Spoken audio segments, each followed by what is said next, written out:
Hello there, traveler. If you're seeing this video, it means you need to relax and make something delicious. Why not join me in the kitchen? Today we are making a Guinness chocolate cake with the champagne buttercream, a recipe by Aoife Noonan. This is otherwise known as black velvet cake.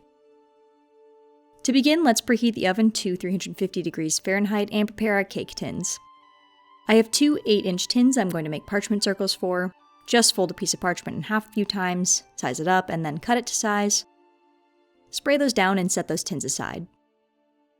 You can also use 4 smaller tins if you so choose, but they'll need to come out of the oven sooner.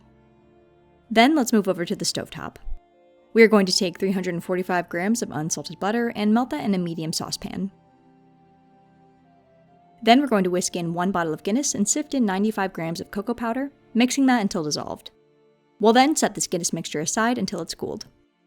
In a separate bowl, we'll whisk together our 3 eggs and 250 grams of sour cream or yogurt.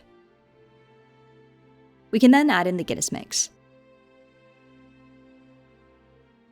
Then we can add in 345 grams of flour, 425 grams of powdered sugar, 1 teaspoon of baking powder, and a half teaspoon of baking soda. Whisk that until just combined. Then we'll divide the batter between tins, as evenly as we can, and smooth out the tops. We'll need to bake these for 40 to 45 minutes, or until a toothpick inserted comes out relatively clean. We can then let them cool completely, and I do mean completely, while we work on the buttercream.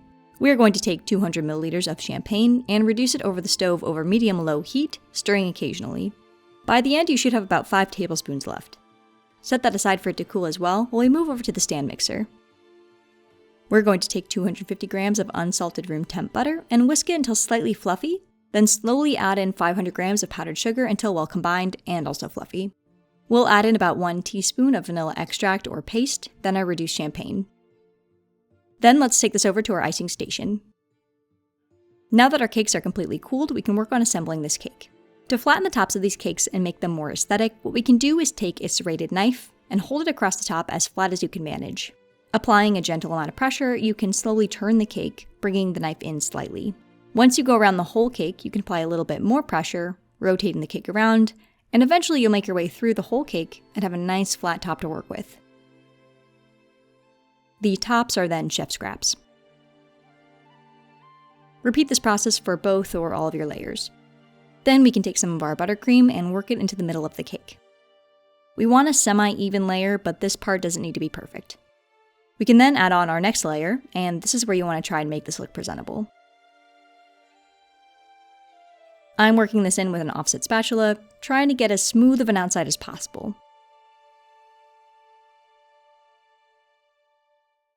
At the end of the day though, the day is going to end and you'll have done your best.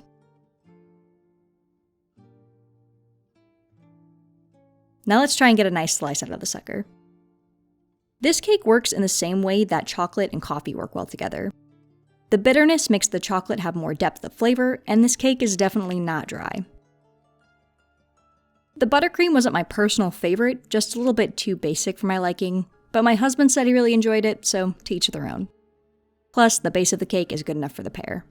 I started cooking with stout to try and get over my aversion to the flavor, and I'll have to say that I think this recipe did it. I highly recommend this, as well as subscribing so you don't miss any more videos. If you enjoyed this video, be sure to leave a like and comment below what else you'd like to see me cook. I'd like to get back into more of Breath of the Wild cooking, so stay tuned for that. Stay safe out there, traveler.